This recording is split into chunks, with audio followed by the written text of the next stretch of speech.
Thumbs up. Hey, well, hey everybody. Welcome to the Prince Sexy MF30 Virtual Symposium. I am going to be the host of the very next Roundtable, which is going to be the Three Chains of Gold video collection Roundtable. I have been waiting all weekend for this because I am, personally one of those people who loved this. But I am not alone here. I have some amazing guests as well here, some panelists. So just in case this is the first time anybody is, seeing your beautiful faces or hearing your names, can each of you please just take a quick minute just to introduce yourself to the audience, starting with Rhonda, if you can. Hey, what's up, everybody? My name is Rhonda Nicole. So excited to be here. This has been an amazing 2 days of presentations and conversations. As always, mind blown and new perspectives presented. So thank you, everybody. And thank you, D'Angela, as always, for inviting us and having us here to talk about Prince. Awesome. Tonya?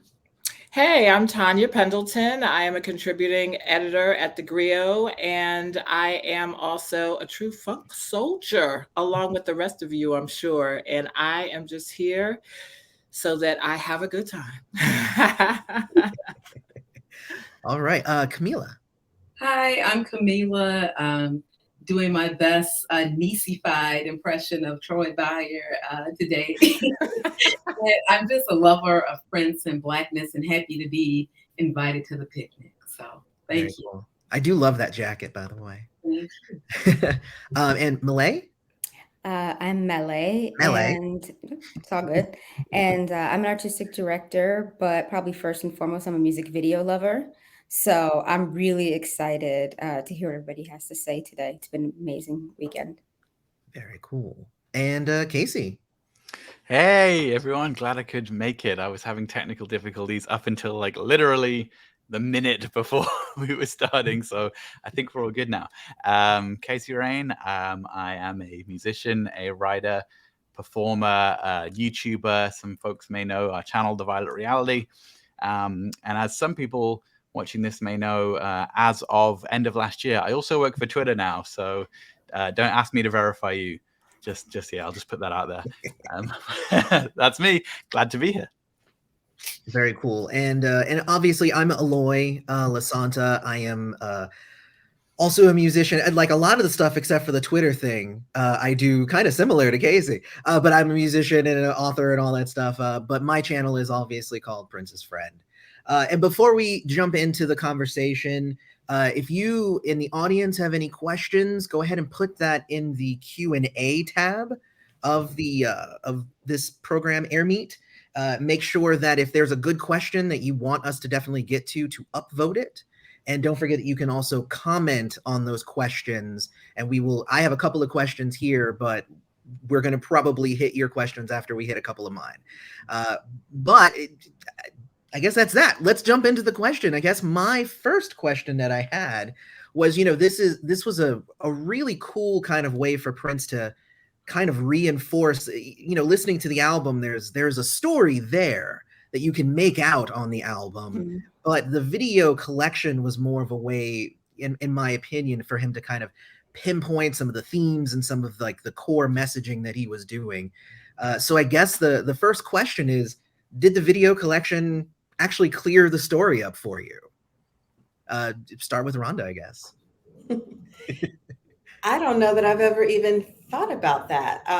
So for me, one, the video collection I got in real time, which I'm sure a lot of us did, given, the diversity of this audience. So I was super excited to get the VHS, and I actually watched it for the very first time with my cousins. We were in the basement of my aunt and uncle's house in DC, right in the DC area.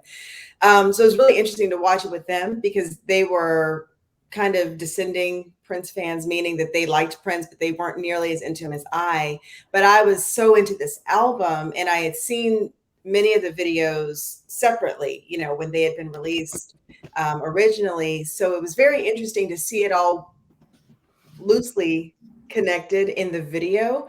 I don't know if it clarified the story for me, because I think at that time I was still not sure if it was a real story or not. I said in one of the other presentations earlier that I definitely thought that Maite was an Egyptian princess. Like I thought this was a whole thing. And I was like, cool, this is, oh my God, this is like, you know, the biography. So I don't know if it clarified it for me, but it certainly made the album that much more resonant for me, because then I'm not like connecting the dots from what I'm hearing to what I'm seeing and putting it together that way. But as far as the actual storyline, it's still up for debate. I feel you there. Tonya, what about you? Aside from Prince looking fine, was there a story that we were supposed to be following? Because I'm not sure that in real time, as Rhonda was saying, that I grasped it. I mean, I was like, okay, there's some Egyptian influencing thing going on. And I know that Maite is one of his dancers, but, and there's, you know, Vanessa Bartholomew's in there somewhere. I'm not sure that the pieces of the story ever quite connected. It was just an album and a bunch of videos that were amazingly visual and exciting to watch and a lot of fun. And so if there was a story in there, I was like, okay, Prince, you know, it's fine. But I'm not sure that it actually connected in a narrative that I remembered, to be honest. Hey, fair enough. Kamilah, what about you? It's interesting because when I went back to watch this in preparation for the symposium, first I was like, I don't even remember this. That was number one. And then number two, but like Tonya said, Prince just was at his most delectable in it. So it was easy to stay engaged. However, really going back and watching it really kind of freshly this time, because I didn't remember. I remembered certain videos and clips, but I didn't remember the full artistic piece. And so going back and looking at it with the album, and I think listening to the lyrics of the songs he chose to keep the narrative going, for me, it's very Prince cohesive, you know, and I felt like even yesterday when people were talking about confusion, I was like, am I this deep in the Prince end of the pool that it made sense to me? Because as he says, you know, when you tell me to walk a straight line, I put on crooked shoes. And so this is Prince in his crooked shoes. This is Prince as a filmmaker telling the story of the next chapter of his life. And I think when it was released, it's also telling, because what's it like, almost a year or two after the album, but it's in preparation for the name change. And so, and Maite's role in that, and it's this kind of melding of fact and fiction. So it's artifice, but with autobiography really woven into it. So when I looked at it in that context and seeing it and listening to the lyrics of it, and I don't want to take up too much time, but and we'll get to it, but there are parts where the videos advance the narrative like, you know, a video album. And so going back and looking at it, you know, is it flawed? Yes, but, you know, Prince was flawed. We're all flawed. But when I think about it, it's Prince cohesive and tells the story for me. Very cool. Melay. Kamilah, yes, Prince cohesive. I completely agree. And I think that in some ways it is the continuation of Graffiti Bridge, and a lot more successful, not in that the narrative is clear, but that he really threw everything into the pot and certain themes were better developed. So Aura as a character, I think Maite ends up being much more interesting, especially in the comic book. But here, I think the themes that he's exploring, of course, are, you know, being explored throughout his career, but here are captured really well. So, you know, I like to say that very little in his cinematography or in his filmography does not include a death. And so for Prince in this piece in particular, it's like death, sexuality are intertwined so deeply, and desire. And that shows up multiple times throughout the film, where she's, you know, in the pool with the ladies who remind me of the Rose Petal Bearers in Coming to America. But that at the same time as her father's death or her collapse during this ritual that for me is very vague. I don't know. It looks pre-Islamic possibly. But that at the same time as, he's with Diamond. So certain themes of death that occur in like every major thing that he does really get, I don't know, teased out. And of course, there's his death at the end, or at least the death of this prince. So I don't know. I actually think it is like a mess, but also really rich. And it is because of the themes that get explored. And I think in terms of his relationship to women as imaginary, as like complete constructions, this is really important, which of course is complicated by the fact that the woman in this is not imaginary, is actually his partner. But, the idea of sensuality in particular being teased out through what is kind of an Orientalist lens, and is, I think, more so in the comic, where it's like very unclear where we are. It's giving Aladdin. There's like turbans, but it's also Egypt, but it's like, there's Gilgamesh. There's a lot going on in the comic that I think is refined in the film. Don't want to talk too much, but at some point I want to talk about the way that he envisions Egypt and what kind of Egypt he envisions, as opposed to the mythography that, George Clinton or EWF or even Michael Jackson, their visions, and how that actually is part of the storyline, but also part of his personal mythography that goes throughout all of the videography and the, and his work generally. All right. That gives us more fodder for later on in the conversation. I like that. Casey, did it clear it up for you? Somewhat. I think there's multiple things going on, right? And I think if you're fully into Prince lore, as everybody on this panel and everybody watching this event is, then you're more likely to be able to connect these different strands, and probably have even heard, a lot of us, the missing Vanessa Bartholomew segues that actually didn't make the album, that add a bit more lore, and I've read the comic book and whatever, all that stuff. I think as a standalone thing, if you were a casual fan, you would probably look at it like, I have absolutely no idea what's going on here. Like, I really think so. There were some very questionable choices in the way that it is edited, to me, with the narrative sections, and just general artistic choices. Like, when I was rewatching it, like the most recent time, I was like, why is Maite's entire dialogue like whispered? What is going on there? Like, I like turn up the volume. Like, what are you even saying right now? Yeah, and there are just some bits that just really, I think, because you're trying to fit certain videos that had already been made beforehand that have little narrative sections of their own into this wider thing, that doesn't really work for me. So the bit in the Sexy MF video where you've like he's like calling the police on his own bandmates, and then they're getting dragged off, and then they see them in jail, and it's like, hey, Prince needs you for a photo. This makes no sense with the rest of it. Like, in the Sexy MF video on its own, okay, fine. When you're trying to cram that bit into everything else, it's just very random. Having said all of that, I love it still. How could I not? Like, the music, the performances are all incredible. I think I would have liked the longer versions of the songs to be in there. I don't really understand why the length of 3 Chains of Gold is where it is. You could fit more in a videotape back then. It's like 70 odd minutes. The bits that were trimmed compared to Act 1 or compared to the entire videos, don't really understand why that decision was made.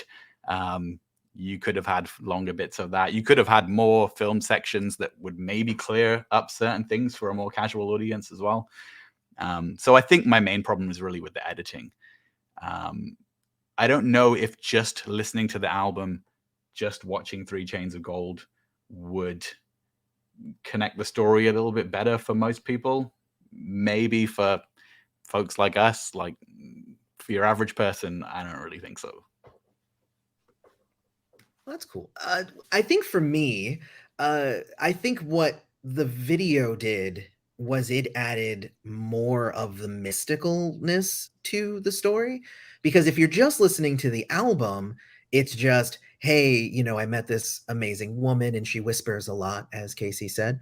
And, you know, but like I met this amazing woman and yeah, she's a little bit underage and, you know, there's issues and, you know, and all that stuff. And I'm being hounded by a reporter. And then at the end, like the 3 chains of gold will change the world. And it's like, wait, where did that come from? But if you watch the video, it's that from the beginning. And it's like, okay, oh, the 3 chains of gold, they're special. They need to be delivered to Prince for some reason. You know, it's like there's a whole This thing. is the clear phrase here. For some reason. For There is some a lot reason. of for some reason in this video. Because he is the faded one. That's just how it works. But I mean, for me, it didn't necessarily clarify the story, but I think it added another layer to the story that was not present on the album and made it more mystical and magical versus the album, which seemed like it was more just a romance story. What I'll also add is something that Melay said, and that's that I kind of want to give, I know Casey had an issue with the editing, but I want to kind of give a shout out to the cross section of the 7 men murdering the dad and the girls splashing the water. I thought actually that was really dope. Like for whoever I didn't look at the credits, so I don't know who directed it, but like that's actually an interesting way to kind of intersect those 2 scenes. I mean, and it was over like that, but I actually thought that was pretty cool. And some of the cinematography and some of like the drone shots over, you know, and all that stuff. It was a very pretty video to watch. And I recently just watched it as well. So those are my thoughts. So yes and no for the clarification. One thing that was cool about this video collection, though, was that we did get to see some videos that were not up for like that weren't that popular, weren't getting played on MTV or VH1 or whatever. Like I think I only saw Morning Papers once, like on TV, like, and that's it. You know, My Name is Prince got quite a bit of play, but the rest of them not so much. But what was your favorite of the videos from this collection? Now, that doesn't mean it has to be your favorite song. I'm mostly talking video here because it could be a cool video for a song that's maybe not your favorite. But I'm going to just go in the same order. We'll go ahead and start with Rhonda. Favorite video. I like them all for different reasons. And those reasons and my level of liking might change over the course of many, many years. But I think my absolute favorite video is probably 7. For me, it crystallized the story that I think was the whole point of this album. As we've talked about in previous conversations throughout the last couple of days. But then just in terms of the visuals, I always thought that it was a really beautiful video and really heartwarming. But I also really like I Want to Melt With You, because at the time when I first saw it, it was very weird to me. It was a different way of seeing Prince. The music was very different. And the imagery was, for me, a little bit more shocking or stark or something. There was something about it that was just different that I really enjoyed about that particular video. So those 2 would probably be my favorites. And then after we finish this conversation, I'll be like, oh, I meant to say something else. So that's me. Very cool. Tonya? Sexy MF is my favorite video of all time that Prince has ever made. So, I mean, it just has everything. It has Prince body rolling. It has Prince dancing. It has the gun mic. It has beautiful women of multiple complexions, which I think is really important to say. I in watching that particular video, I noticed that the women in the video run the gamut of complexions. And I think that was kind of an important statement. I don't know if he made it purposely or if that was just the women that he chose to be in the video, but I think it's significant. And I wish that so one thing I wanted to say, Eloy, is that BET showed a lot of these videos at varying times and on various shows. And BET used to do a show called Making of the Video. And I wish somewhere in the BET vault that there was, or even in Prince's vault, that there was a making of the video on this. I don't know if they ever did it, probably not, knowing Prince, but just to see the outtakes, just to see how it got made, just to see what the thought process and what Prince was probably co-directing, whoever directed it. And I'm sure there is much more dance footage because it looks like that footage was kind of cut up, and I would love to see more of that. So that's just to me, the all-time most amazing Prince video ever. So definitely my fave. That one is pretty epic. Kamilah. Okay, I might run on, so feel free, D'Angelo, to come from the clouds and cut me off. But Sexy MF, for me, for all the reasons Tonya stated, and we also have Prince with his shirt off, so let's go with that too. I'll add that in there to the list. But for me, Sexy MF, it's such a, it really situates Prince where he is and where he's going in his career as this linkage, this connection from the past to the present. And it shows him, like this album does, that he is in the times, but not of the times. So he's connecting the past to the present to the future. I remember Michael B said they were watching a lot of blaxploitation films around this time. So it's got that kind of Uptown Saturday night feel with the card game. And then this theme he has that C. Lee mentioned in the chat that I had noted was that, you know, the kind of white police officers as black joy killers. You see it in Love Sexy, where he's got Eric Leeds playing the cops, and the Madhouse video again, you know, these white cops coming in, messing up or interrupting black joy and locking people away. So when they call the police, it's just a lot of that kind of blaxploitation vibe. What Tonya said about the various shades of melanin in the women, of melanated beauties in that video, is important because it harkens to Malay's amazing presentation last symposium, so please check it out, where she talked about Black people being a part of Prince's interior life. So the idea of that, even though these videos were shot, some of them a lot earlier than 3 Chains of Gold, he does weave them in cohesively because he takes Sexy MF and here he is having this fun. And then he's watching that cut of him, you know, a little disturbing, but him watching Maite at 8 doing the little belly dance thing on That's Incredible. And Tony M comes in, it's like, hey, it's a car party. Very Black. Hey, it's a car party. Troy's going to be there. And he takes him to the party. And so he's up in this space of Blackness. You've got the signifying going on. It's just very Black. And so back to this idea of Black people being a part of Prince's interior life. And we're seeing him here in a way, and even throughout the 3 Chains of Gold, that we didn't see before. Why I talked about this mesh of artifice and authenticity or realness. This is the period where The Real World had just debuted. So we're getting these kind of behind the scenes things going on. So I love that aspect of it. I love that even though Karen's presentation was great this morning, and she talks about there's this surface level misogyny. It's like you get in the car, but then they stop and wait for the women to approach the car. They open the car doors for the women, wait for them to get in, and then drive off. Unlike rest in peace. But I was watching a Young Dolph video where he's driving and the girl goes and pumps the gas and gets the snacks and comes back to the car. So there's so much going on there. There's Prince speaking to the times, and there is, like Karen said, that bit of parody, but there's that connection to the Black past with the blaxploitation. So I just love this video, and I have to shout out the box. Anybody who had like Comcast and video jukebox at this time, Sexy MF was on all the time. I knew the call numbers. I would be like, oh, Sexy MF is coming up.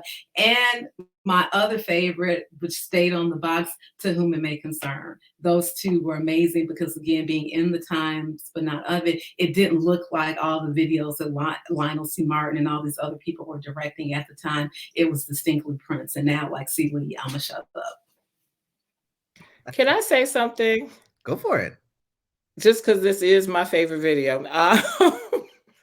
It was interesting because I looked up the year 1992, which is when this came, and I was fascinated by the fact that Remember the Time also came out in this same year, but also that the hip hop in the year 1992, which we think of, there's a lot of criticism, and I saw in the earlier panel that was just on Sexy MF, that people were saying that Prince was kind of appropriating hip hop imagery and a hip hop sensibility in this video. But in fact, in looking at the videos that were put out that we think of as being the ones that are more misogynistic or sexually exploitative or objectifying women, those videos actually came out after 1992. So in a sense, with people saying that this may be a parody of a hip hop video, I kind of think that Prince may have been a little bit of someone that maybe the hip hop artist got influenced by in this case, because in 1992, we were coming out of sort of backpack kind of rap. And I mean, I'm not saying that that was just what it was, but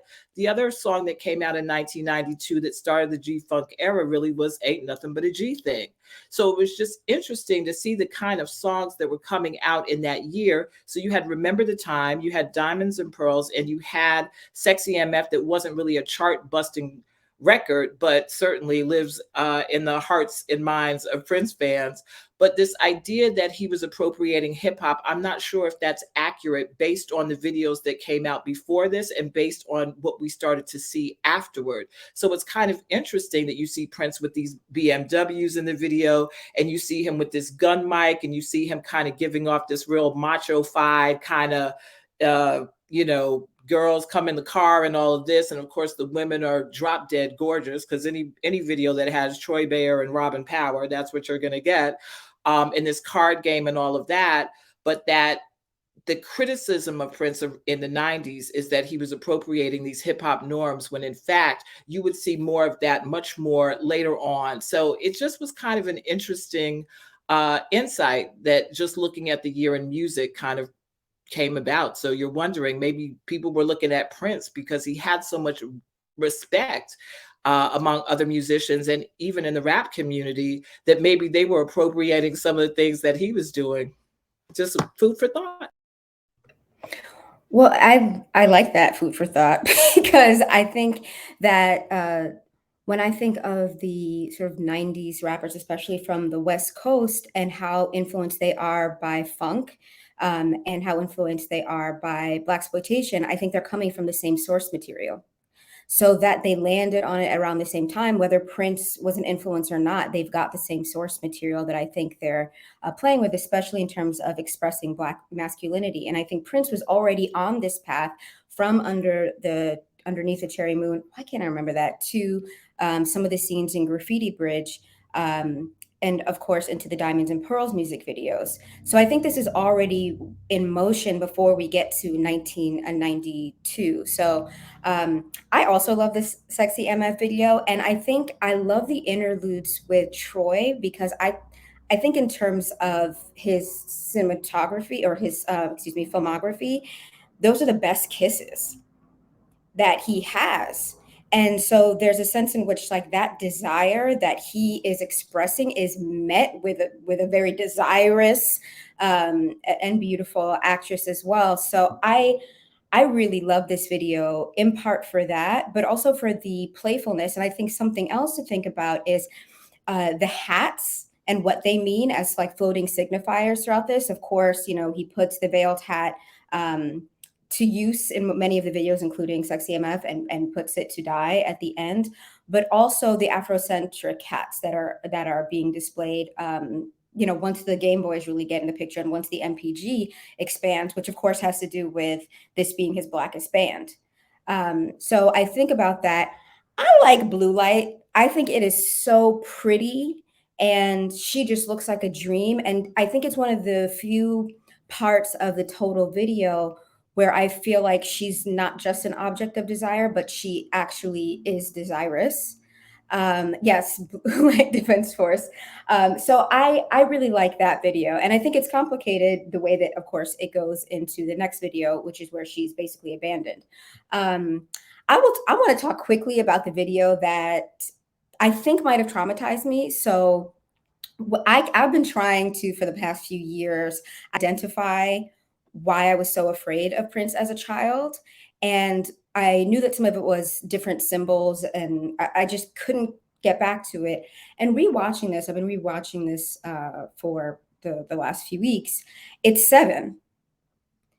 I think the imagery and the symbolism in Seven, and that's the one video that I think is actually quite ugly, because of that weird castle that he's taking her to, which kind of, it looks like a toy essentially.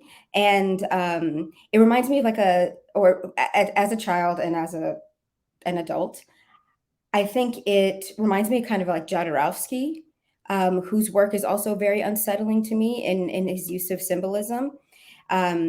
And yeah, that like weird Oz that they are walking towards just seems very unsettling and not like a place where love exists, as opposed to some of the other videos. So I do not see it for Seven to this day. That's very interesting. I've never even looked at it in that lens before. I'll have to rewatch the video again.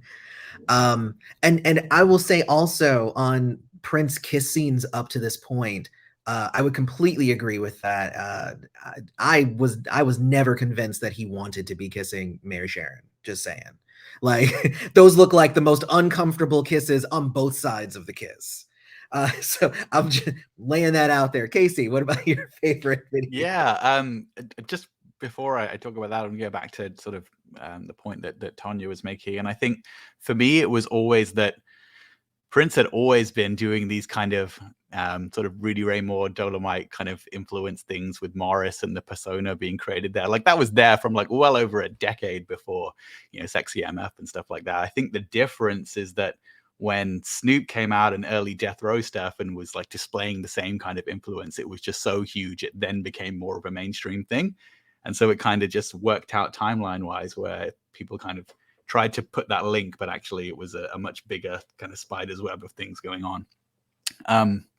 As far as my favorite video, I really don't think I can say anything about Sexy MF that everybody just didn't say very well. Like, I'll be clapping all night on that stuff. Like, amazing. So I'll go in a little bit of a different direction. I'll just say that for me, there's a kind of magic that happens when a video and the way that a video is shot, the sort of color palettes, the style, the direction of it really syncs perfectly with a song. And I don't think all of the videos on 3 Chains of Gold necessarily do that. I mean, not all of Prince's videos do that, full stop. But a fair chunk of them do. And one of them that really does for me is Love to the Nines. I just think the video is perfect for the song. I cannot imagine any other kind of video going with that song. It's the color palette kind of just feels the way the music feels, in the way that it goes from a kind of lightness and into the heavier parts, and the way the shots of Tony and the Game Boys come in on their parts, and then where Maite appears for their back and forth, like it just works perfectly. I can't go any deeper than that on it. I just think it syncs just like a charm. I'd agree with that too. And I think the black and whitish nature of that video too, like with the color choices and stuff, was definitely good for Love to the Nines. That probably would be my second choice. For me, I think my first choice is, strangely, one that nobody mentioned, but the Continental. Like there was just something with that. First off, I do love the song, but I'm not qualifying it with that. But just the him on stage in that like really like nice lime green suit, like it was like he looked dope.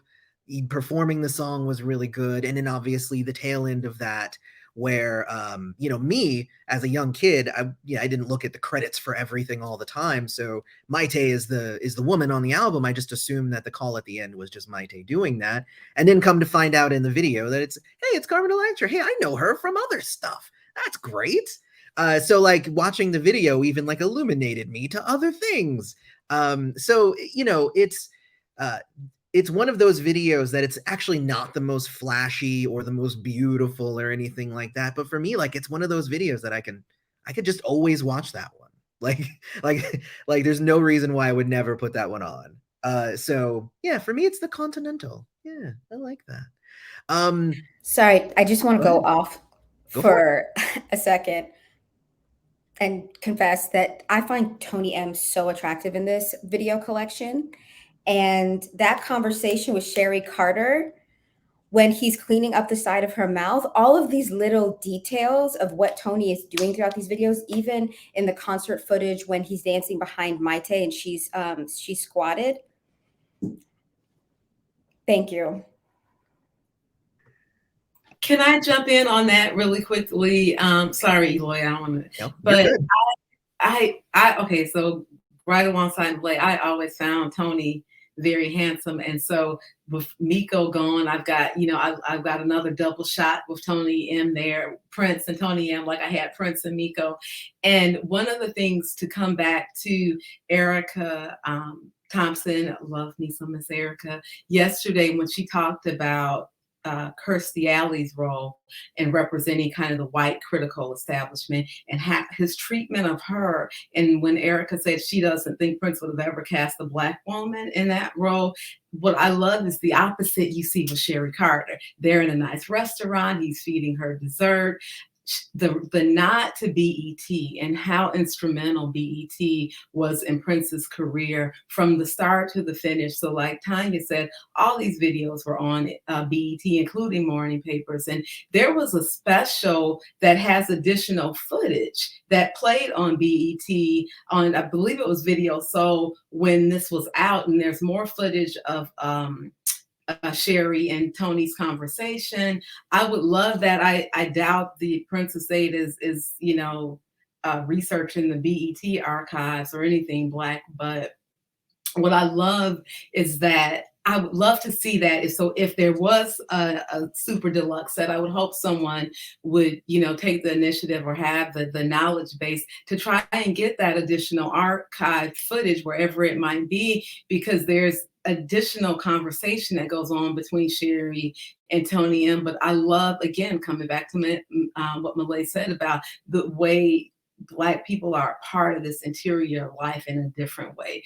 Sherry's invited to dinner in a nice restaurant and they're having a discussion about Maite, and we get to see Tony even in a different way, in the way he's having conversation with her. He cleans her up, she cleans him up, they're sitting and talking. And so I really love that. I love the way that Prince constantly acknowledged BET, because while MTV was ignoring Black videos, BET helped him build his fan base, and he never forgot that, so I love the way she was included there. And she's never mentioned, but I guess Sherry Carter's Black famous, but we love Sherry, and I was surprised to see her there. And so that was wonderful. And again, another pushback to this idea that Prince didn't like Black women. It's the way that he integrated Black women into his work.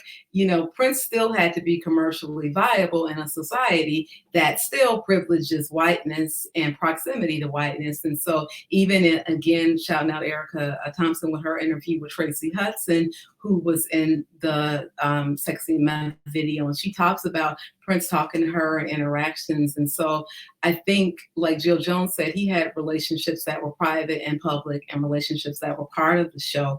And part of having a massive commercial appeal was placing women who the masses could see as beautiful before the camera. But that's not necessarily a statement on what Prince himself found beautiful, where he found beauty. So I just wanted to say that as well. And that's all tied up with Sherry Carter. For me, I love her inclusion in this. Can I happen to add something to that? Sorry. So unfortunately, my understanding is that BET itself has lost a lot of the footage or their archival footage over the years, because when BET was in its infancy, either they didn't prioritize making this footage last or archiving it properly, or it was lost somewhere along the way, maybe in a storage facility or something. So I don't think that BET even has access to all of their old footage. I worked for BET for some years. And I actually know someone who may have an answer to that, but that was my understanding when I worked there, that there was some issue with some of the back footage and some of their archival footage, that it just wasn't available, unfortunately. And I had another point to make, but I'm going to yield the floor to Melay. Because I can't remember it now. Go ahead. Well, please hop in and interrupt me when you do remember it. But something along the lines of what Camille's talking about with Black people being in the symbols of interiority for Prince in his videography. I think first of all, we're talking about the MPG. But I think we're in this sense, or in this project, a lot of the ways that he is speaking to the rumors or speaking to the public discussion about him is through Black people. So Sherry Carter is the person that gets the interview, right, and is asking about what is this girl about. So that's one thing. It's a Black woman who's asking that, and I think there's a self-consciousness and probably a responsibility to answer that question when a Black woman asks it, as opposed to someone else. And I think that's a very, very clear choice, not just because she's from BET, but because she's a Black woman.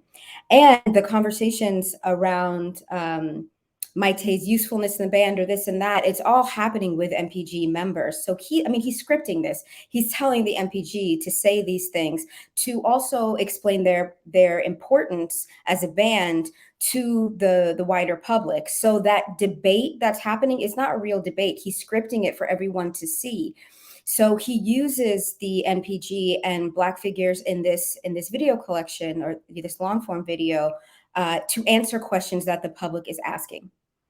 And so I think there is something there that Kamilah is touching on. It's like, Black people are setting the record straight for him, because they are, at least in this videography, serving as parts of him, which we can get into all the people that he kills and this and that. But I think what's interesting in this video collection is that the Black people in this are Black Americans. So when he goes to Egypt, it's like, we're the Black people. Like, we're the Black people. We are on the continent of Africa. We're the Black people.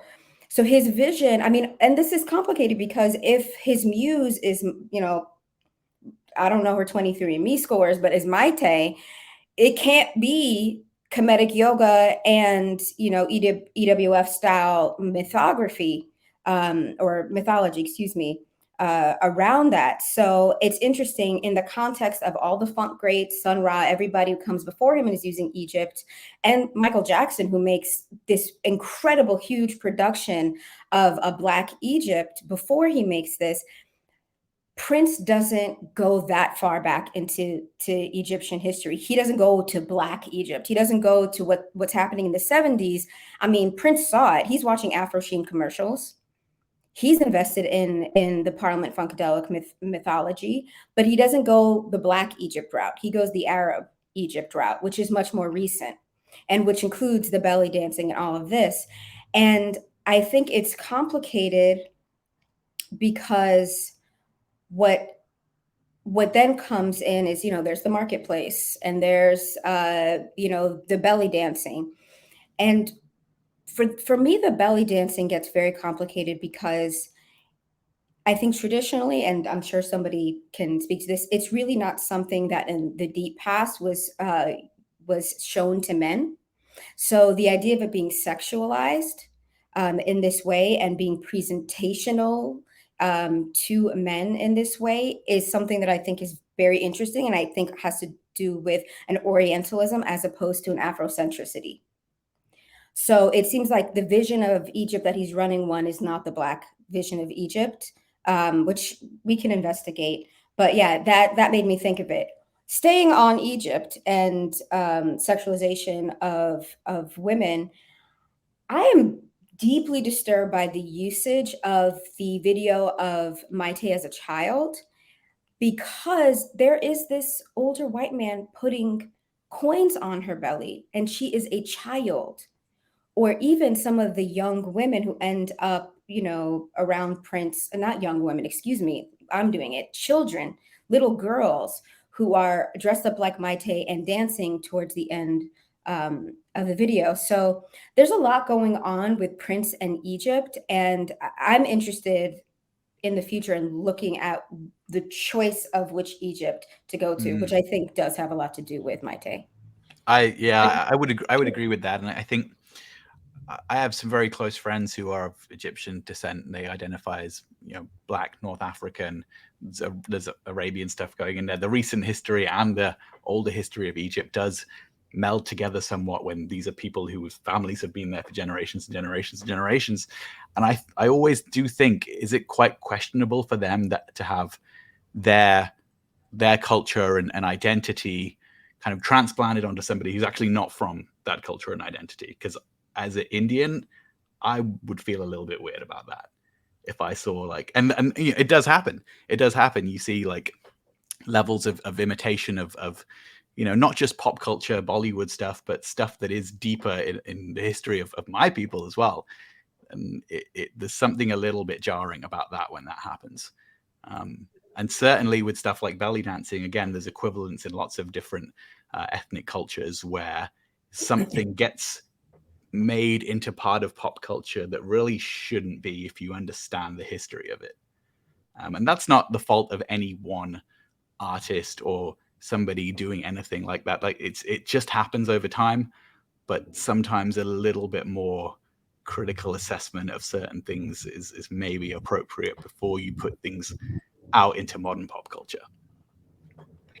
I wanted to jump in if I could really quickly, because I think all of us have at some point in time had a little bit of discomfort with the, you know, videos of little girl Maite and so forth. And for those who may not be familiar, all of that footage is from like That's Incredible and shows that were popular in the early 80s here in the United States.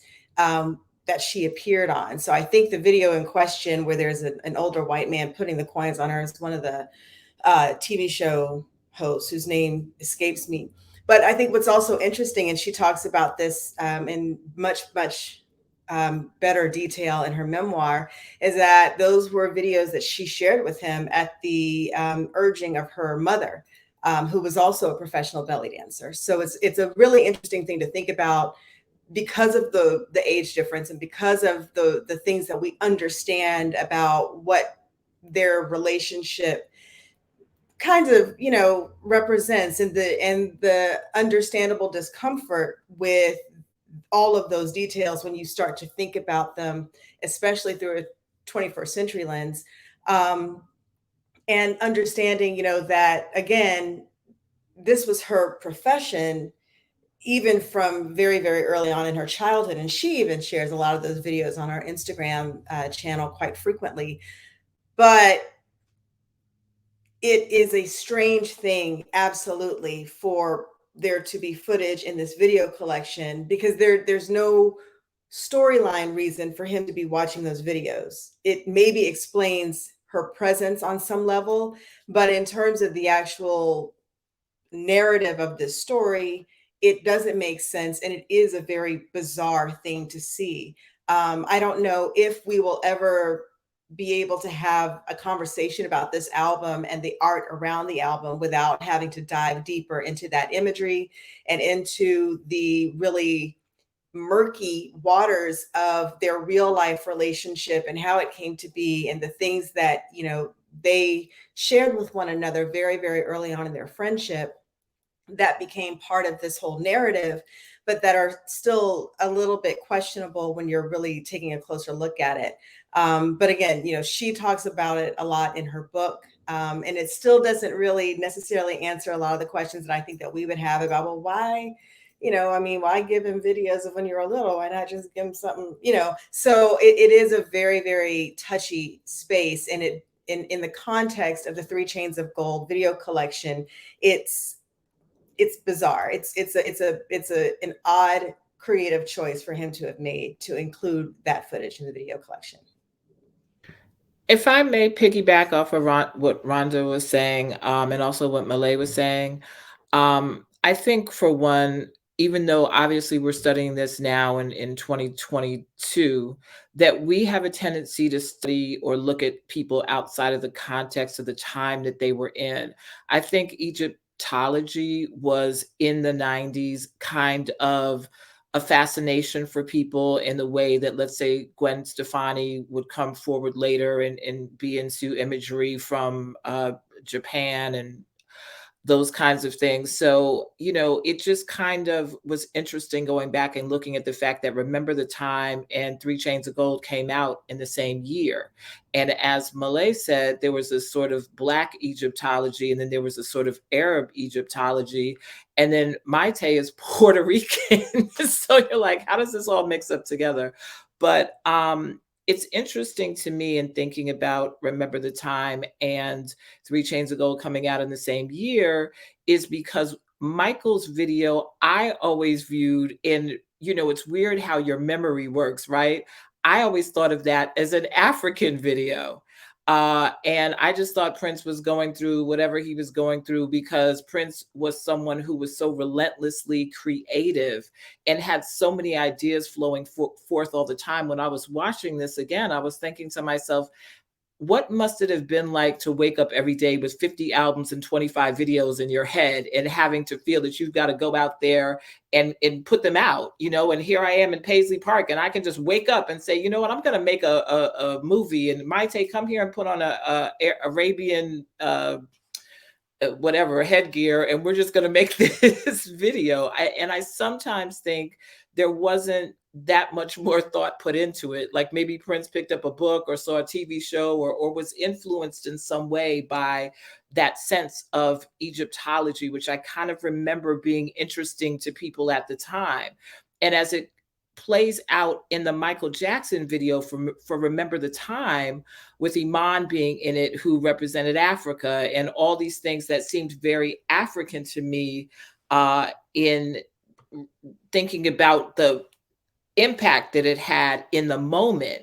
And then Prince coming through with maybe his version that was more Arab oriented, but maybe it's just all that we forget that Egypt is in Africa. We don't always think of Egyptians as Africans, but they are. And maybe this was just these two men's ways of taking something that people were interested in and felt connected back to our roots in some way, shape, or form, in creating through their various and respective lenses to do it. But I do feel that it does seem as though the videos were placed around this album and maybe not put into a context that was clear, a clear narrative in terms of understanding where the Egyptology fit in. But I do think, once again, we're looking at the 90s and what people were thinking about in the 90s and what was interesting and what cultural references that people were pulling from, and that's where he was coming from at the time.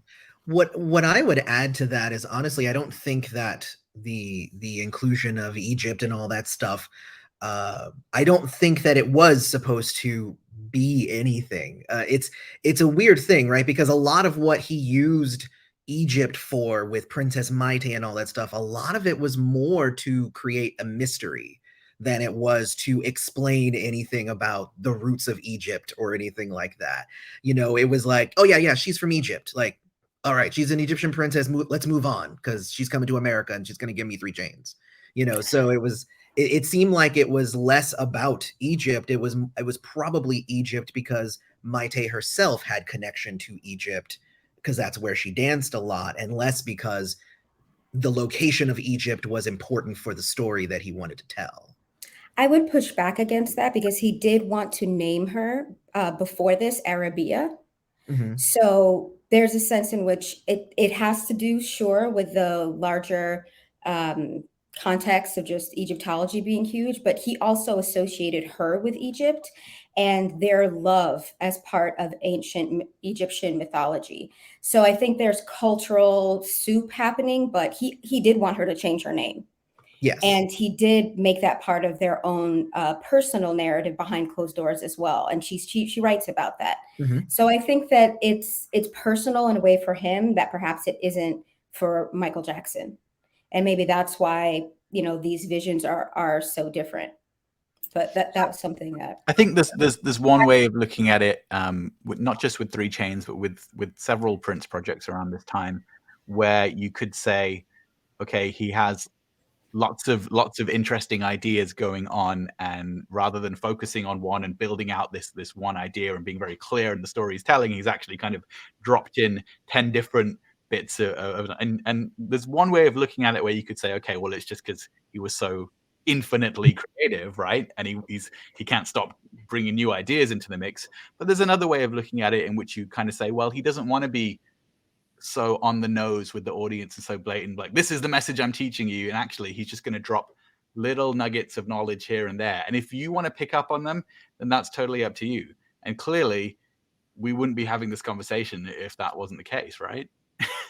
So. I just wanted to jump in really quickly and say, yes to everything everyone has said.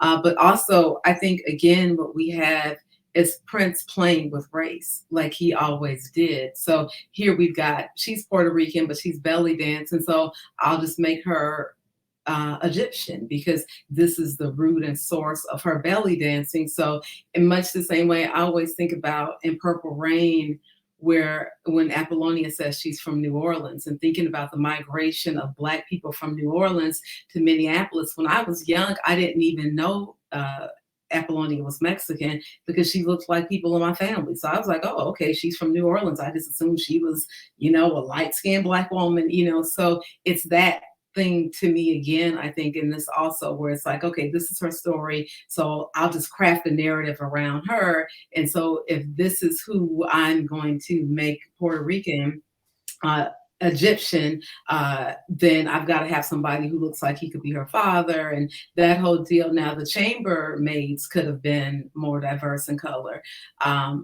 But then also he sent Maite with Randy St. Nicholas to film this footage, which predated, if I'm not mistaken, Michael Jackson's video, because I think that was 91 or 92. That's why Maite, if you notice, she looks a lot younger in those Egyptian clips than the other ones, because that footage was filmed maybe at least 2 or 3 years before. So we're going from her being 16 or 17 to of consent. But so there's this idea that, she's there, that he's building this narrative around her Egypt, in terms of what's going to fit her narrative. So there's that aspect of it too. But even like the chambermaids, like they all have British accents. There's like no regard for, I think, cultural accuracy in this. But I do think of Egypt being a place setting for just this narrative that he's telling and the sounds. But one of the things for me also in this whole collection is this theme of distance and space, and how does one navigate the distance from the past to the present, the distance between love and lust, the old and new, one's former self and one's future self. And so even the distance between North Minneapolis and Egypt, when one of the guys is like, oh, North Minneapolis, now we hear finger symbols. So he is playing with space, playing with distance, playing with how one navigates it. And as C. Lee excellently did yesterday, moving to this space of reconciliation of the individual. C. Lee, correct me if I'm wrong, out in the chats, but of the individual being a singular collective. And so all of these things swirling around. And I agree with Melay. I know Prince being formed as a teenager during the second phase of the Black arts movement, Stevie Wonder being an influence in Earth, Wind and Fire, and that idea of Egyptology was there. And I think that, even again, talking about distance, the space between East and West, culturally, ideologically. So there are all these things that are going on. And I think he's just exploring it through the narrative that he created for Maite / Arabia. So I think that's part of it as well. But yeah, I think everyone makes some valid points about how we could take a much deeper dive into this thematically as it looks at race and Egypt and Black Egypt versus, I think, was this the time when that woman wrote that book, Not Out of Africa, and people were I can't remember her name, whatever, but removing, extracting, if you will, Egypt from Africa in the Black sense. So there's a lot, I think, going on here. But when we start to look at it as being the narrative that he crafted for Maite, for me, it makes more sense because she's the centerpiece. Like if it was Tracy Hudson going back to her, then you would have had to bring in Black Egyptians or Black people playing Egyptians, because I don't know what some of the people were playing any of those roles. But again, it's passing Jill Jones off as white. It's always different takes on race from Prince's perspective. Yeah, very Sorry. very good points all around. I'm gonna put a cap on it because I have been told that I will be scolded if I do not hit audience questions. So I'm going to end that by saying I think we all knew that Apollonia was not from Nolans because she said, "Where are you from? New Orleans." I'm like, "You ain't from Nolans. I'm sorry, you're not. Sorry." So I am gonna go ahead and the first question that we have, obviously, and I'm gonna go ahead and I'm gonna point it at Rhonda because Rhonda's the only one who said 7 was her favorite video. And that is Zach was saying that I desperately want someone to explain to me the whole plot line about imposter princes. So if you could go ahead and tackle that one, we can jump in after the fact, but I want to pose that one to you first. For sure. So I'm assuming we all kind of know that the idea behind 7 is, Prince killing off these different versions of himself. And of course, the imposter thing, they talked about it during the fashion and style panel today, and it came up yesterday as well, of Prince frequently throughout his career using women in particular to stand in for him. As body doubles on stage, in film, in videos, and in photography, and so forth. I don't know, don't know what in his mind that represented, but certainly to me, and I'm sure for a lot of folks in the room today, again, not just him killing off these notions of himself that have been presented to us up to that point throughout the course of his career, but even putting to bed, if you will, this idea that anyone could stand in for him, that there are all these other people and all these other figures who are able to represent him physically or even conceptually. And certainly in that particular video, because is it in the actual video? Okay, yeah, it's in the video collection where at the end of it all, Maite is talking about the idea of him getting rid and shedding these skins and moving into this next phase of himself. And that's why they're walking into this weird ass world that that Melay was talking about earlier that absolutely looks like it was built out of Legos. But that it's him really taking all of these aspects of his personality and his life, the public parts of him, and probably some of the personal things that none of us really know about, and dismissing them so that he can walk anew into this space with a new partner and a new perspective and ultimately a new name. Yeah, and 100% all of that. And I think the other part of it for me with the imposter princess stuff is the idea of his level of agency over how a story is told, right? Because I think one thing that connects very clearly to me, and I don't see it discussed often, is how at the beginning of 3 Chains of Gold, right, you have this bit around the "My Name Is Prince" section where the reporter's saying, "Oh, everybody went to Paisley Park and there was a band on stage, but it turns out, it's a fake band, and the real Prince is at Glam Slam, and then all the fans rioted," or whatever, which is kind of ridiculous on one level, but on one sense, he's showing that agency of like, don't tell these stories about me as being this hidden studio rat that just locks himself up in his ivory castle and I'm down, like I'm in these clubs, like this is where I'm at, right? And that lines up with all the music as well, because you have to remember those kind of articles were already being written about Prince at that time. As, oh, he's this kind of weird, just like obsessed guy who just stays in the studio all the time, and he built this place out in out in the middle of nowhere and blah blah blah. And he was like, hang on, no, that's you don't get to tell my story. That's what he's doing. Anybody have anything else to add to that? Cool. I think that was a sufficient answer as well. I'm going to go to Kanisa's question here, which is, what are you all's thoughts about the Playboy Hot Rocks videos for My Name Is Prince, and I Want to Melt With You being in conversation with his treatment of women during the time? I can answer that one. Go for it.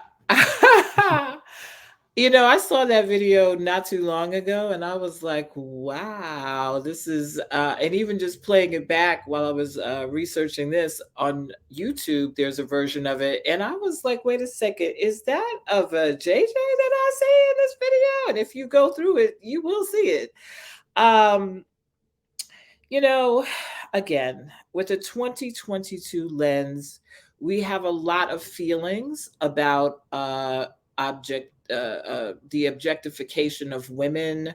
We have a lot of feelings about different things that have come about because of the Me Too movement. We have a lot of feelings about how varying artists treated women because the music industry is mostly male. It's very misogynistic. There's a video based on the early years of Rockefeller Records called Backstage. It's a documentary.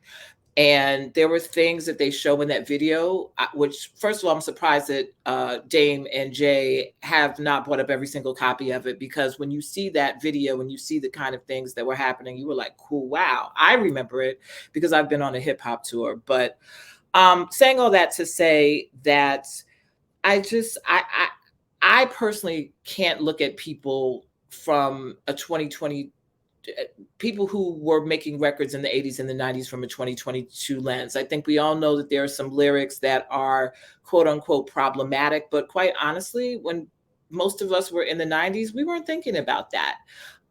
We were just riding along with the music and having a good time. Now we're older. We're thinking of life a little bit differently in its totality. And I want to choose my words carefully here because I don't want to be misquoted and canceled. But I feel like there was sexuality throughout Prince's work, and sexuality and healthy relationships between men and women, and in their most sexual presentations, right? So in the flirtations and in the sexuality that was expressed and in the beautiful women that Prince surrounded him with throughout his career in his personal and professional life, we never have had anyone come back and say, Prince disrespected me, Prince treated me badly, Prince, made me feel uncomfortable as a woman that I can think of. I'm sure there were people who had their individual experiences with him, and his wives certainly may have had their individual experiences and girlfriends and things like that. So seeing sexuality in a video, seeing women naked and dancing and various sexual scenarios, that doesn't personally bother me. It was, I believe, on the Playboy channel that there was the most graphic video with that particular song. And I just saw it and said, that's sexy Prince doing sexy things. I mean, that's who the man was, So I'm not outraged, and I apologize if I should be, but I just don't feel like, I feel like when I encountered Prince as a teenager, right? So I'm in my formative years, and I am a teenager who's new to sex and sexuality, and Prince provided an avenue for me to understand better what that sexuality was like, could be, could look like, could feel like. And that's how I encountered him. So that was part of my growth process in learning about sex and sexuality. So I'm just never probably going to see it as something offensive. And that just may be my personal sensibility based on when he came into my life. So I understand now we are having different discussions, but in terms of that particular video, no, I didn't see anything in any of the videos where Prince has been there's in Gangster Glam when he's feeling on the girl's boobs, that makes me laugh. I just find that hilarious, because listen, the man sang about sex all the time. So you're going to see him being sexual. That's I think like you can't think of creativity and inspiration and the kind of art you make, like none of it exists in a vacuum, right? Not even for a genius like Prince. It is all of the culture that's surrounded by it, especially when you're trying to be on the cutting edge of something for a long period of time, right? So it's not any different to Tupac videos or whoever else, like and long past that, this kind of stuff was still the common kind of leading visual representation of a lot of things well into the 2000s. Like I remember Snoop coming out with these like entire like basically soft porn videos, and these were not niche things, these were big sellers, right? And that's years after this. It's only really kind of, I think, in the last 5 to 10 years that culture has started changing and things get looked at a little bit differently. But it's how things were at the time. That doesn't mean we have to say, oh, it's all fine and nobody ever crossed the line. But if that's what surrounds you, then you're not going to think of it any different to everything else that's happening. Yeah, on that point, I feel like if we're not all like giggling like school kids, like it's a thing, right? It's like I believe that like I Want to Melt With You was like the first Prince video that I had ever seen that had like straight up nudity and like sex stuff. Like he's singing about sex, but this is like sex stuff here. But I think 14 or 15 at the time. It's not as if as a 14 or 15-year-old boy, it was so explicit. I just watched it over and over. No, it's like it was within the larger context of everything. Like, I get what he's doing here. Let's watch the next video now. So like it wasn't even super sexy, like in the way that would titillate. It was more sexy, almost, I think, in the way that it was intended to mimic, the deadly sin of lust. It was almost like over sexualized in a way that was almost meant to repulse, which is an interesting way that you might, if you rewatch it with that in mind, you can kind of even get that a little bit. Eloy, to that point, I just wanted to also add that this is where, for me, the importance of, and I'm thinking about my presentation for Batman, where I really pulled from Mark Anthony Neal's book, New Black Man, because if there's somewhere lost sometimes in the criticisms and calling Prince misogynistic at this time is taking him away from or limiting his masculinity and his freedom to explore all the realms of his masculinity. So he can, appreciate a booty boom, but still want the woman to be smarter than him when he takes that walk. So she can be a sexy MF, which, for Black people, that would never be seen. If someone's calling you a sexy MF, it's something negative anyway, you're gonna, okay. So we always took that as a compliment. But when you listen to his lyrics, and I think to Kanissa's question, sometimes other people, Prince in the wrong hands becomes very misunderstood.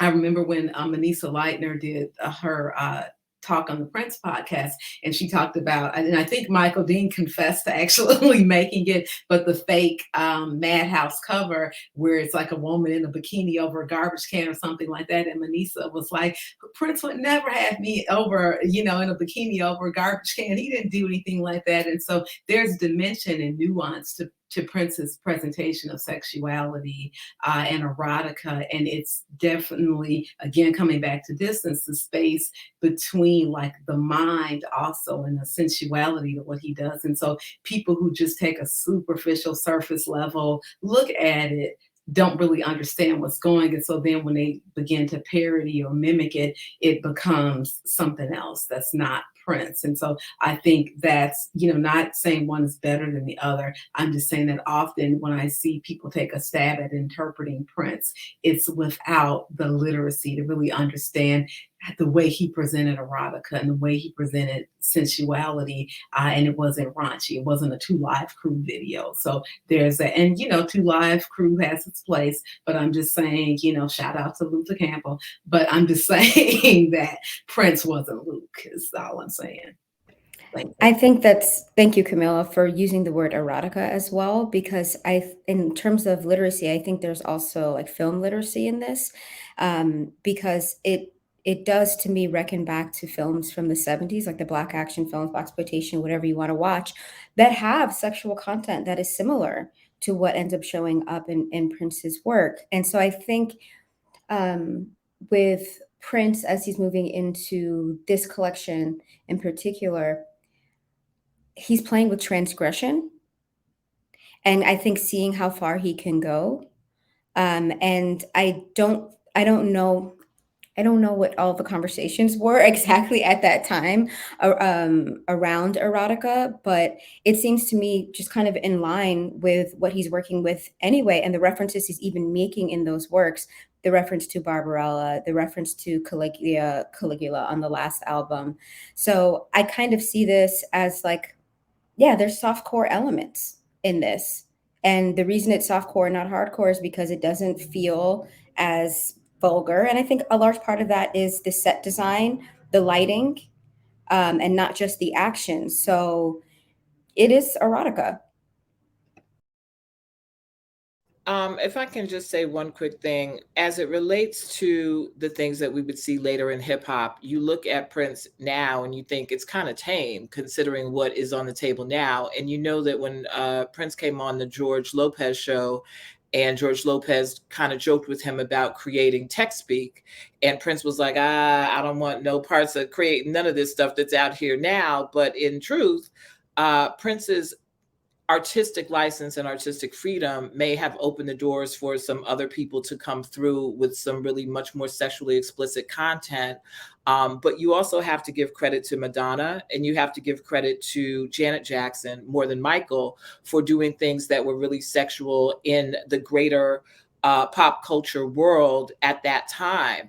And I also just took a look at one of the things that I've found interesting is how we talk about Andy Warhol and the factory. There's an Andy Warhol documentary, actually, I believe it's on Netflix right now. So I'm not going to sit here and say I'm an expert on him, but I've always heard of the factory and Andy Warhol as being this very creative space where people could just come and do anything. And he had drag queens, and he was doing sexually explicit movies, and he was doing art and pop art and all these things. And it's interesting to me that Warhol gets this praise, as he deserves, for bringing all these creative elements and ideas and things together in one space, but Prince doesn't. When Paisley Park really seemed to be a place where everybody was, he had actors and actresses and poets like C. Lee and visual artists and musicians and all these people. You know, Antoine Fuqua talks about shooting the Most Beautiful Girl in the World video and saying that Paisley Park, he felt that it was like a Fellini movie because he got there and all these beautiful women, you know, were walking around everywhere, and how amazed he was by Prince being able to create this space that allowed for all these things to happen. So I think that he deserves some credit in pushing the envelope forward in how we view sexuality, but also in just having this overall creative space to be able to indulge all of these different passions that you see coming out in the varying videos that make a part of this collection, and the varying ways in which he approached sexuality and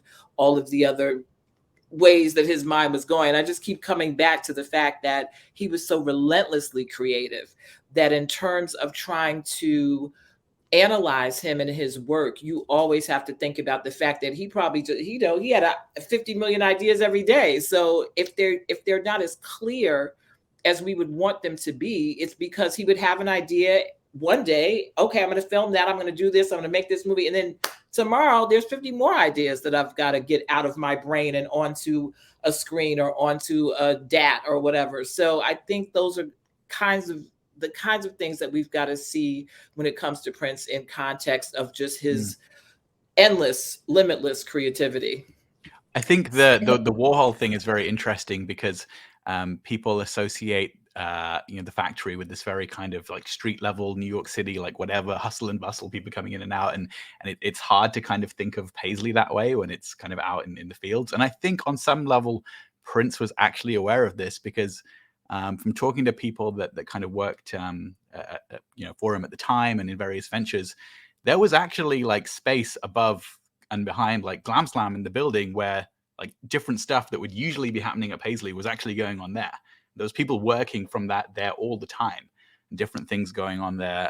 It was kind of like, it's almost like for a couple of years, it was like a second Paisley because there was so much stuff happening in the city. And I think that's kind of, that bit of the history has maybe got a little bit lost over time. But around the time when he certainly had the stores in multiple cities, multiple clubs, like, yeah, all of that was going on. So that Warhol connection is very interesting. I think there's a deep dive that could be had there. And we're like, I defer to you. Okay, no, just okay. Sorry. Two things that came to mind with what you all have been saying is that I think Prince really now, and then going further into videos and into the beautiful experience, we're seeing a lot of voyeurism and also conversations happening through screens. So in this, when my taste speaking through the screen, and of course, in Beautiful Experience, where he and others are speaking basically directly to Nona Gay, I think there's eroticism in that as well. And of course, like someone mentioned Janet Jackson, and I will always lift her name, Janet Jackson and the If video, which comes out in this period, in this year, was saw technology that was not there for this kind of erotic interaction. So I think there's a lot happening in terms of voyeurism and technology in Prince's work in sort of romantic relations and also sexual relations that continues to be developed.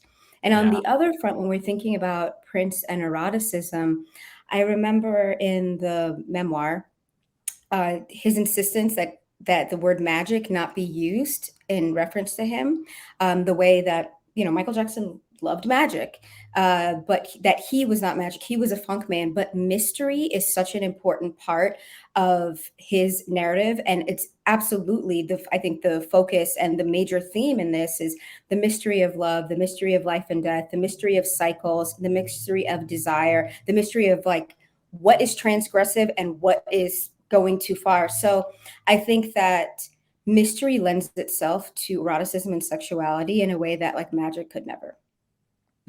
That's a really good point. I actually think that's a lot of what he was going for, certainly. But I think the process of this video actually getting a release and the circumstances around that meant that what was intended as mystery translated to a wider audience as a lot of confusion, right? Because let's look at it. I have this board, right? And this is the text on this is so weird because it says the new Prince video has come, which is like almost a grammatically incorrect sentence. It's not, but it almost is. But the reason the text is that way is because they did a very lazy marketing plan where they put an identical board out in the stores for the Come album that said the new Prince album is come, right? So it's almost the same sentence with one word difference. And you think about it, you're trying to sell two things, right? One is a new Prince album when everybody already knows that he changed his name a year ago to the symbol. And then here's this video of songs from an album that came out 2 years ago. And 6 months ago, he released The Most Beautiful Girl in the World. It has nothing to do with either of these projects. And, you know, and he's going on TV playing Love Sign, which is also not to do with any of these projects. So you imagine how that is like trying to follow that along if you're not a fan. And then you watch it and you have all this mess in your head of trying to keep up of what he's doing. And you're just like, I think most people are like, I don't understand this. What's going on here? Music's great. Videos are great. But I don't really get what's going on with Prince right now. I think that's how people felt at the time.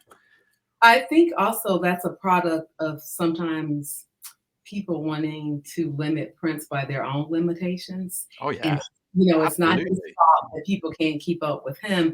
And to what you said, to what everybody has said, because it's been fabulous, I wanted to point out that just to reiterate what an amazingly creative period this was for Prince, because I remember a couple of years ago speaking to someone from the estate who said, oh, you know, there was nothing really good in the 90s when they were probing what we would like to hear after the originals. And they said, and my Prince sensei, Harold Pride, started talking about some things that he would like to see. And the person said, well, we know there was nothing good in the 90s. And I thought about what a pernicious idea that is for someone to be at the estate to have.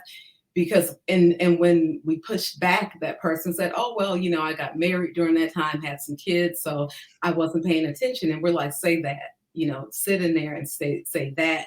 Don't limit him by your inability to get close to the channel Stephen Wood's presentation, to get close to what he was doing. And so this was an amazingly fertile time, a creative time for Prince. I was going through something that came, see, Lee, this is my visual. This time I came across this catalog and some of my stuff because Robert Loss had me wanting to go get my comic book. And I thought, how did he have this catalog out with all the stuff in here in the middle of all of this? He's like on tour. This is the fall, winter, new power generation catalog. And so from a creative sense, from a business sense, from a personal sense.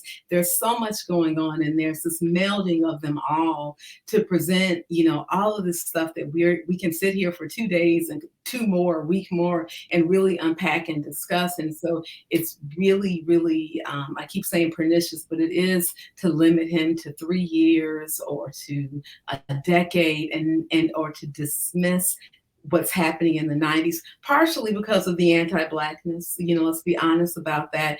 When we talk about Blaxploitation films like Melay was mentioning earlier, that was a time where Black filmmakers were taking ownership and authority of Black sexuality, which to this day upsets the white masses. So to see Black people controlling their sexuality, having sexual agency, and Prince being inspired by that, and you see him starting in '89 with the Game Boys, situating himself among Black men and people. Now the band isn't 4 white people and 2 Black people, or 1.5, because a lot of people don't even pay Brown Mark any attention. No, he's a great bass player. So we're looking at now, here he is surrounded by Blackness, surrounded by Black masculinity at that. And the Game Boys, were longer than 3 years.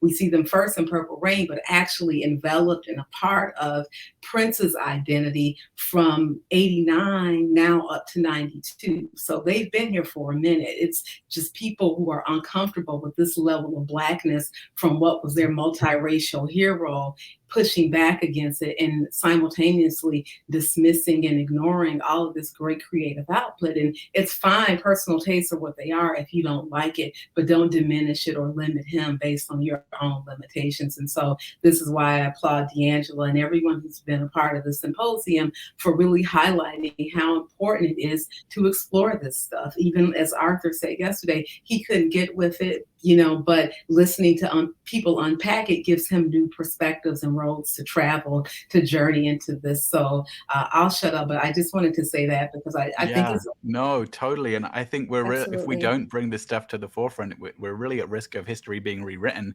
because now people are used to artists having all these multiple projects going on that aren't necessarily interconnected. It's more the norm now. People are used to, obviously, the internet being a primary part of music now. When they say, oh, what was Prince doing when he sold records online in '97? And half the people didn't get their copy, but he was the first to do it, right?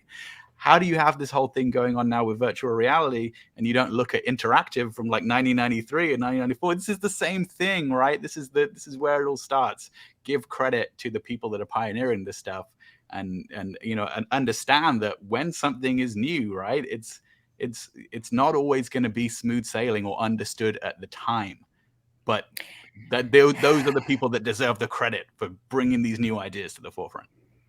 If I can just pop in, Casey, you said something, I think, earlier about the whispering, how Maite's whispering so much. And I think about the end during the credits when Prince repeats, or the editor repeats, that conversation with Kirstie Alley twice.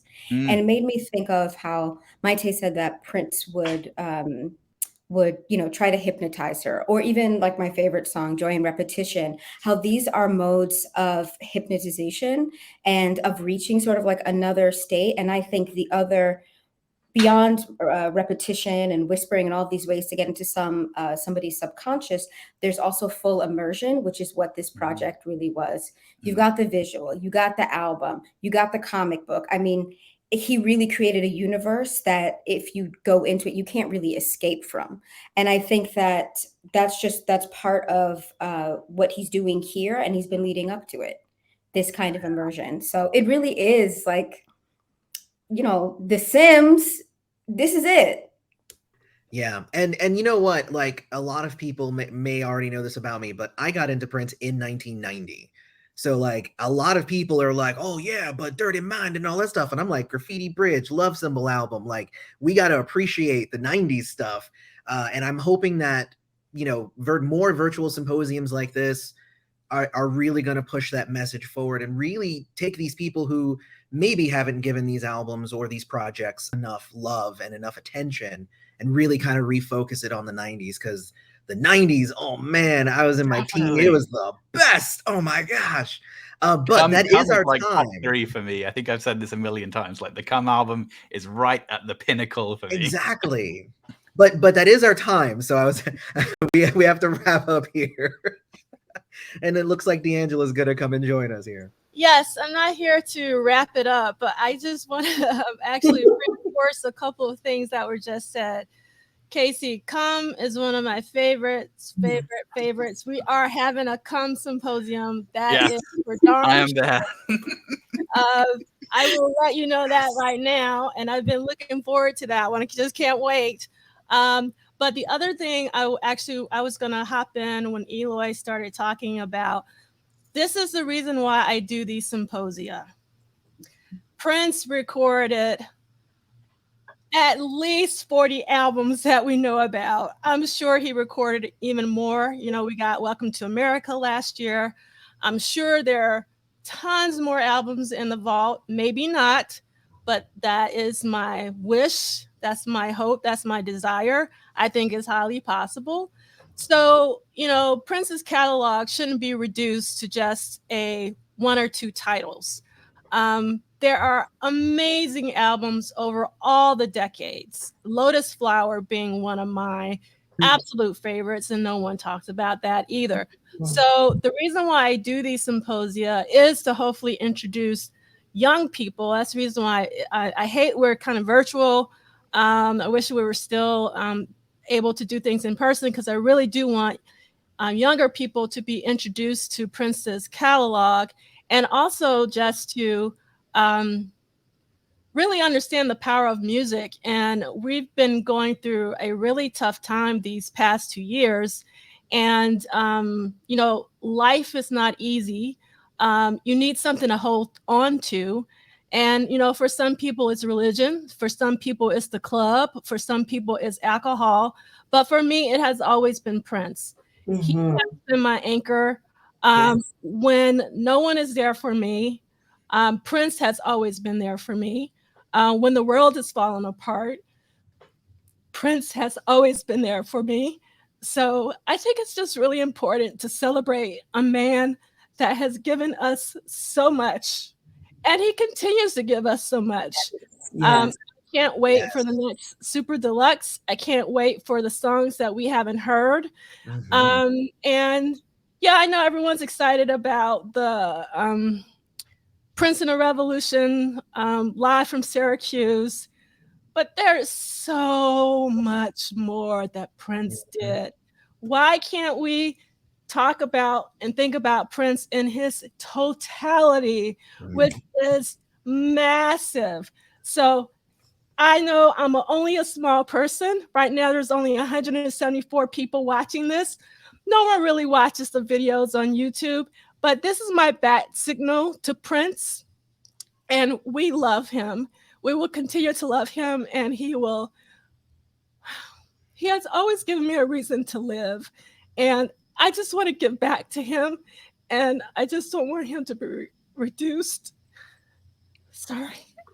D'Angela, let me just say, I think on behalf of everybody watching this, everybody in every panel, when any of us hears Prince say the phrase "willing to do the work," we think of you. Yep. Oh my God, the amount of effort and love you put into doing this is phenomenal, and we all thank you like so deeply for it. Really. Yes, thank you. So, Eloy, you struck a nerve. And I just wanted to say it's so important to listen to Prince's other albums, to watch all the videos, to really be immersed in all that Prince created. It is unfathomable. He gave his life to creating art for us that will outlive all of us. It's a universe, like Marvel or anything else, deeper. Exactly. The Prince expanded universe. And D'Angela, your reach and your reach is a lot larger than I think you believe or know that it is. There's a whole community. There's people who come here every session that you've done for the past several years, and volunteer their time, because we have such respect and admiration for you. So never think that what you're doing is small. It's big. It's expanding. There are people that I see here every time that I come who are new faces. And, you know, it's through one person, just like Prince, who shines a light and who upholds certain values, that bigger things happen. So never see yourself as insignificant in expanding this legacy and keeping it going. Thank you. All And right. it's, oh, I was just going to say that you know, first of all, I was like 174 people. That's so many people. So it's like we have a very different concept of what a lot is. But also that I know that everyone I know who comes here like spreads the good word after, and whether or not it's a direct, you know, reference like, oh, I was doing this weekend, every conversation that I hear here is something that I end up repeating in another conversation. So it, you know, it takes 12 disciples. You got 174. That is a really great point. You're also the best at encouraging people to think in ways, understanding other people's perspectives. Like, honestly, every time I've seen or participated in one of these things, I'm learning new things, right? That's amazing. That doesn't happen most of the time. I want to jump in really quickly before we have to wrap up for real, and say, to the points that everyone else has made, one of the things that has been so amazing about these symposia is the opportunity to talk to people from other parts of the world who we would have never met, and connect with, you know, fellow Prince lovers, if you will, in a way that even going to shows you don't necessarily get. You know, even if you were one of those who had the opportunity to get on a plane and go see Prince someplace else, you're only in that space for a limited amount of time. And the communities that have emerged, especially online since 2016, are absolutely vital. And they're not only vital for, to your point, D'Angela, keeping Prince's legacy alive and making sure that we don't lose him in all of the historical rewriting that happens while we're watching, but it allows us to find each other and to cultivate friendships, not just, you know, passing, hey, what's up? Oh, I saw your tweet, but actual relationships that would probably not have existed otherwise. So thank you for your role in facilitating all of this love and these relationships and these opportunities for us to touch and agree and to discuss and to get to know one another in ways that we possibly couldn't have even imagined 5 or 6 years ago. Oh, thank you so much. All right, so I've broken my own rule, but we're not too bad. We're 7 minutes over our half hour, and we'll take about 23 minutes to do a break, and we will return with one of my favorite people on the earth. C. Lee is going to be moderating Act 1 and Act 2 Roundtable with so many wonderful people that I love dearly. Ricky Wyatt being one, Big Sexy from Podcast on Prince, Hasit Shah, Nicole, the one and only, and Law. So get ready, take a bio break, and we will be back at the top of the hour. Thank you, everyone. Thanks, everyone. Thank you all. Thank you. Thanks.